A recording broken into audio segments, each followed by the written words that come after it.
Chapter 17. Being hooked up with a rich man had a number of disadvantages in Eve's mind, but it had one overwhelming plus. That was food. On the way back across town she managed to stuff herself to bursting with chicken Kiev from the fully stocked auto chef in his car. "Nobody has chicken Kiev in their car unit," she said with her mouth full. "They do if they run around with you. Otherwise you'd live off soy burgers and irradiated powdered eggs." "I hate irradiated powdered eggs." "Exactly." It pleased him to hear her chuckle. "You're in a rare old mood, Lieutenant." "It's coming together, Rourke. They'll drop charges on Mavis by Monday morning, and by then I'll have the bastards." It was all money, she said and dabbed up grains of wild rice with her fingers. Fucking money. Pandora was the connection to immortality, and those three high flyers wanted their share. So they lured her to Leonardo's and killed her. Leonardo's was probably her idea. She wasn't letting go there, and she was revved to fight. Gave them the perfect opportunity and setting. Mavis walking in was just icing. They'd have left Leonardo hanging by his balls, otherwise. Not to question your quick, agile, and suspicious mind, but why not just whack her in an alley? If you're right, they'd done it before. So they wanted some staging this time. She moved her shoulders. Heta Moppet was a potential loose end. One of them confronted her, likely questioned her, then got rid of her. Better not to chance whatever Boomer had let slip during sex. Then Boomer came next. He knew too much, had too much. It's not likely he knew about all three of them, but he'd nailed at least one, and when he spotted that one in the club, he went underground. They managed to get him out, tortured him, killed him. But they didn't have time to go back and get the stuff. All for profit, and if that analysis comes out the way I think it will, for immortality. Pandora was on it, no question. My take is that whatever Pandora had or wanted, Jerry Fitzgerald wanted to have more. You've got a drug that makes you look good, younger, sexier. It could be worth a fortune to her professionally, not to mention her ego. But it's lethal. That's what they say about smoking, but I've seen you light up some tobacco. She arched her brow at him. Unprotected sex was lethal during the latter half of the 20th century. Didn't stop people from fucking strangers. Guns are lethal, but we spent decades getting them off the street. Then a point taken. Most of us think we're going to live forever. Did you do testing on Redford? We did. He's clean. Doesn't mean his hands are any less bloody. I'm going to lock the three of them away for the next 50 years. Rourke eased the car to a stop at a light, turned to look at her. "Eve, are you after them for murder, or for messing with the life of your friend?" "The results are the same." "Your feelings aren't." "They hurt her," she said tightly. "They put her through hell. Forced me to help them put her through it. She lost her job, and a lot of her confidence. They're going to pay for that." "All right. I only have one thing to say. I don't need criticisms on procedure from a guy who pops locks like you, pal." He took out a handkerchief, dabbed at her chin. "The next time you start to say you have no family," he began quietly, "think again. Mavis is yours." She started to speak, re-evaluated. "I'm doing my job," she decided. "If I get some personal pleasure out of it, what's wrong with that?" "Not a thing." He kissed her lightly, then turned left. "I want to go around the back of the building. Take a right at the next corner. Then I know how to get around the back of that building." "Don't tell me you own that one, too." "All right, I won't tell you. And by the way, if you had asked me about the security setup at Young's place, I could have saved you, or I should say Feeny, a little time and trouble." When she huffed, he smiled. "If I get some personal pleasure out of owning large chunks of Manhattan, what's wrong with that?" She turned to stare out of the window so he couldn't see her smirk. For Rourke,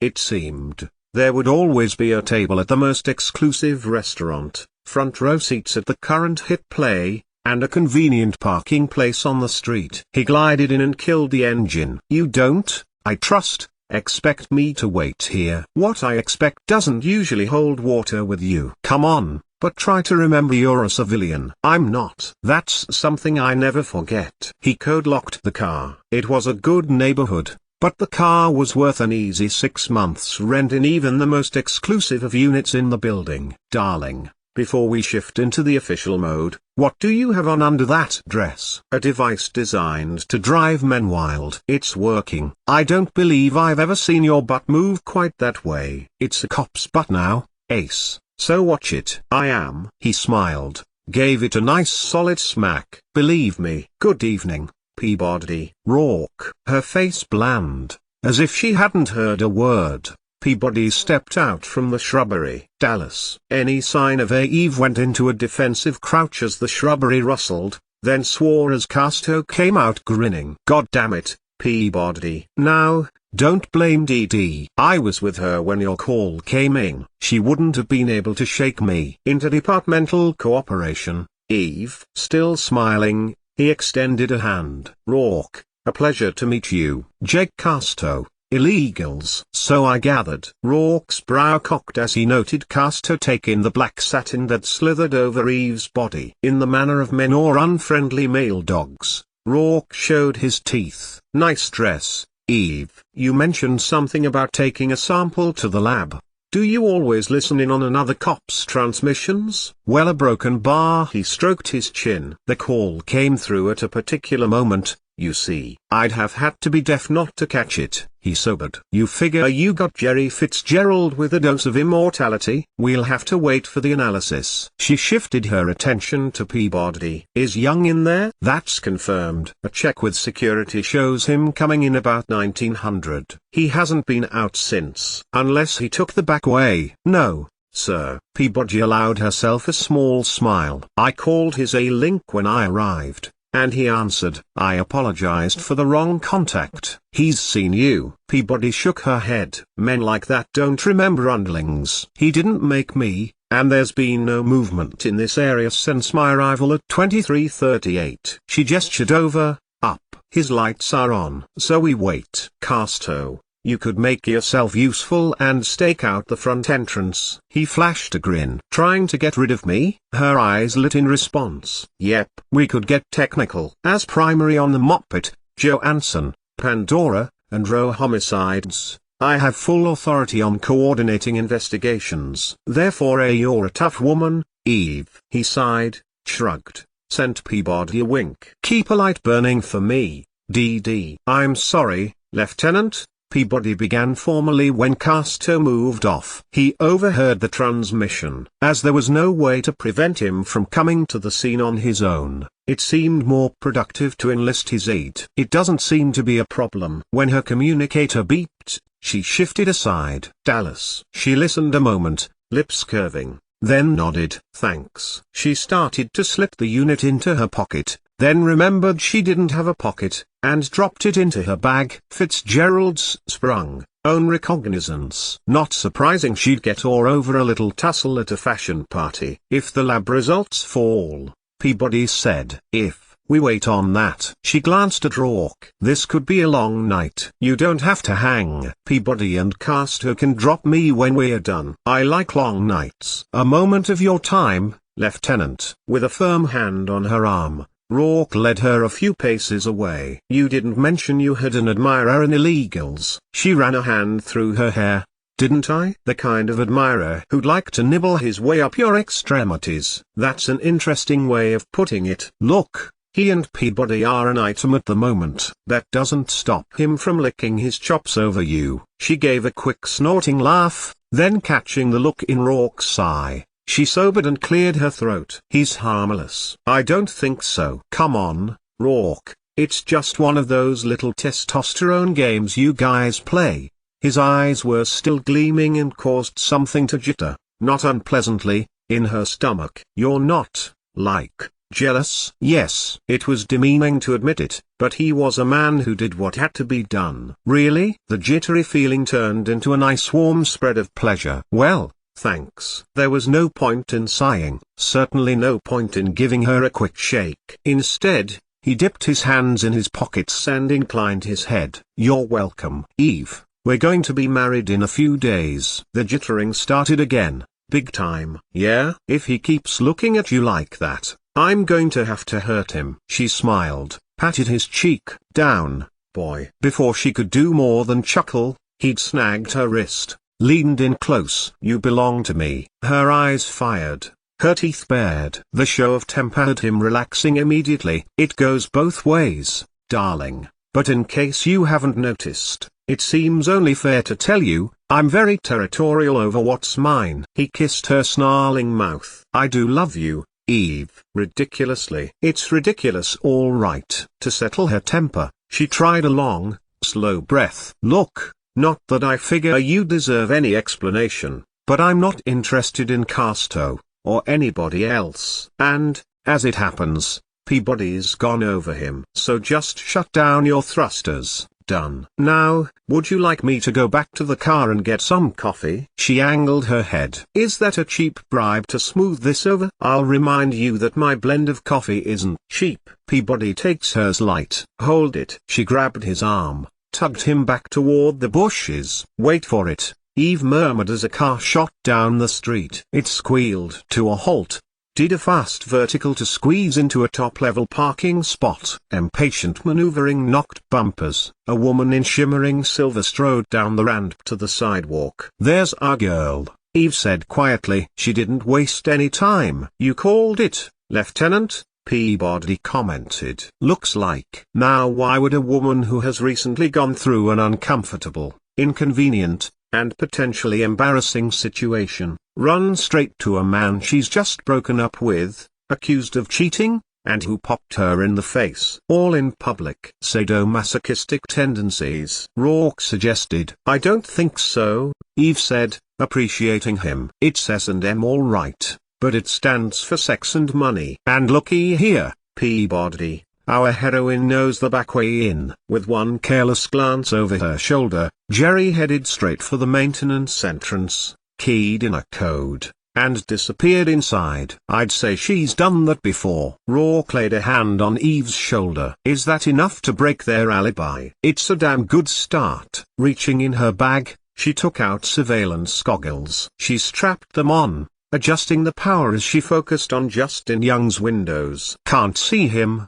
she murmured. No one's in the living area. She shifted her head. Bedroom's empty, but there's a flight bag open on the bed. A lot of doors closed. No way to get a view of the kitchen and rear entrance from here, damn it. She put her hands on her hips and kept scanning. There's a glass of something on the table by the bed, and a light playing. I'd say his bedroom screen's on. There she is now. Eve's lips stayed curved as she watched Jerry storm into the bedroom. The goggles were powerful enough to give her a clear close-up of undiluted fury. Jerry's mouth was moving. She reached down, plucked off her shoes, heaved them. Temper, temper, Eve murmured. She's calling for him, throwing things. Enter the young hero, stage left. Well, I've got to say, he's built. With her own goggles in place, Peabody let out a low hum of agreement. Justin was buck naked, his skin beaded with water, his gilded hair sleeked with it. Apparently Jerry was unimpressed. She raged at him,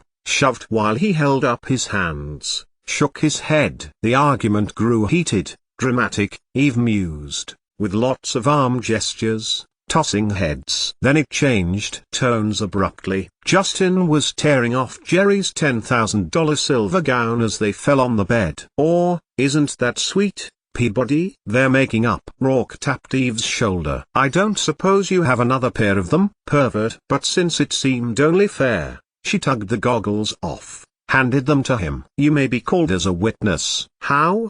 I'm not even here. He slipped the goggles on, adjusted them. After a moment, he shook his head. They're not terribly imaginative, are they? Tell me, Lieutenant, do you spend much time watching fornication during surveillance? There's nothing much a human being can do to another I haven't watched. Recognizing the tone, he slipped the goggles off, handed them back. It's a miserable job. I'd have to agree that murder suspects aren't entitled to privacy. She jerked a shoulder and readjusted the goggles. It was imperative to find the humor again. She knew some cops got off peeking into bedroom windows, and misuse of the goggles was rampant on all levels. She considered them a tool, an important one, no matter how often their use was challenged in the courts. Looks like the finale, she said blandly. I have to appreciate their speed. Justin, levered on his elbows, plunged into her. With her feet planted firmly on the mattress, Jerry pumped her hips to meet him. Their faces shone with sweat, and tightly closed eyes added twin expressions of agony and delight. When he collapsed on her, Eve started to speak. She held her tongue as Jerry's arms came up, cuddled. Justin nuzzled Jerry's neck. They held each other, stroking, cheek brushing cheek. "I'll be damned," Eve muttered. "It's not just sex. They care more than the animal lust." The very human affection was difficult to watch. They separated briefly, sat up together with legs companionably tangled. He smoothed her tangled hair. She turned her face into the palm of his hand. They began to talk. From the expressions on their faces, the tone was serious, intense. At one point, Jerry lowered her head, weeping. Justin kissed her hair, her brow, then got up and crossed the room. From a minifriggy, he took a slim glass bottle and poured a glass of dark blue liquid. His face was grim as she snatched it from his hand, downed it in one quick gulp. "Health drink, my ass." "She's using." "Just her," Peabody put in. "He's not having any." Justin drew Jerry from the bed and with an arm around her waist, led her out of the bedroom, out of vision. "Keep scanning, Peabody," Eve ordered. She tugged down the goggles so that they hung around her neck. "She's on their edge about something, and I don't think it's over our little shoving match." The pressure's gotten to her. Some people aren't natural-born killers. If they're trying to distance themselves from each other, add more strength to their alibi.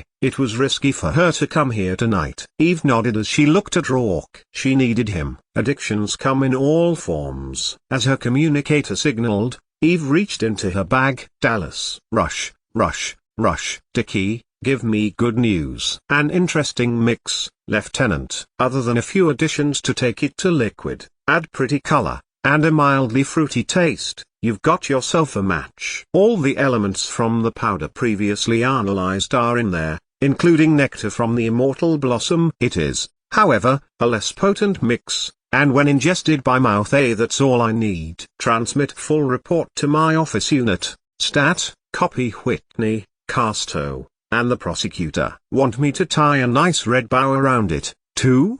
he said sourly. "Don't be such a shit, Dickie. You'll get your 50-yard line seats for arena ball." She broke transmission, grinned. "Call for a search and confiscate warrant, Peabody. Let's go take them down." "Yes, sir." "Ah, Casto, tell him we're coming around front. Illegals will get its share." It was 5 a.m. By the time they'd waded through the official paperwork and finished the first round of interviews, Fitzgerald's lawyers had insisted on a 6-hour break, minimum. With no choice but to comply, Eve ordered Peabody off duty until 8 and swung by her own office. "Didn't I tell you to go get some sleep?"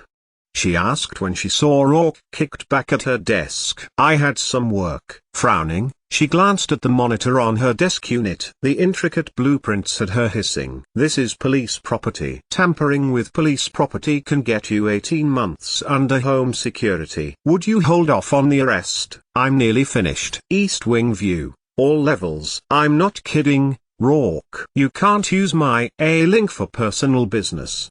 Note to adjust recreational center C.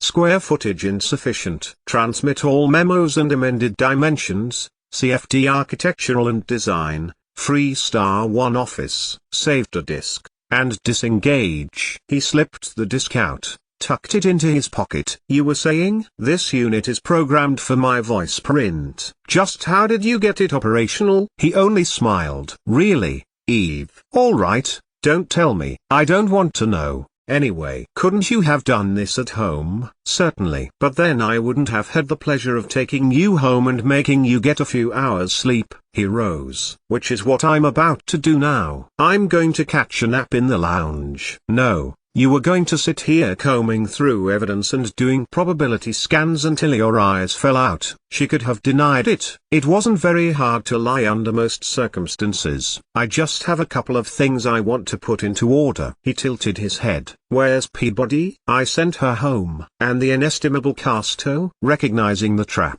but not the escape route, Eve shrugged. "I think he went with her." "Your suspects?" "They've got a minimum break coming, and so," he said, taking her arm, "do you?" She started to tug away, but he continued to march her out into the hall. "I'm sure everyone appreciates your new interview look, but I imagine you'd do a better job of it after a nap, a shower, and a change of clothes." She looked down at the black satin gown. She'd completely forgotten she had it on. "I've probably got a pair of jeans in my locker." When he was able to bundle her into the elevator with little effort, she realized she was flagging. Okay, I'll go home and catch a shower, maybe some breakfast." And, Rourke thought, at least 5 hours sleep. "How'd it go in there?"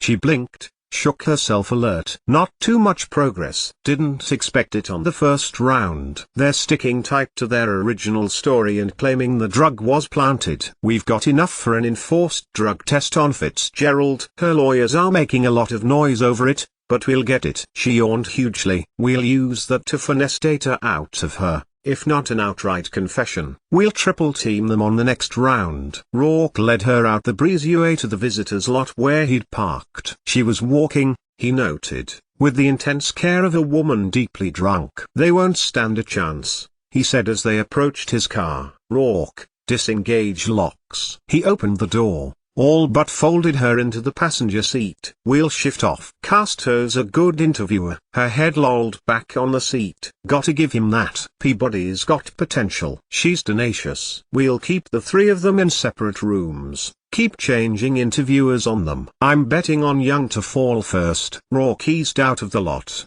headed for home. "Why? The bastard loves her." "Love messes you up. You make mistakes, cause you're worried. Protective." "Stupid." He smiled a little, brushed her hair back from her face, and she dropped steeply into sleep. "Tell me about it."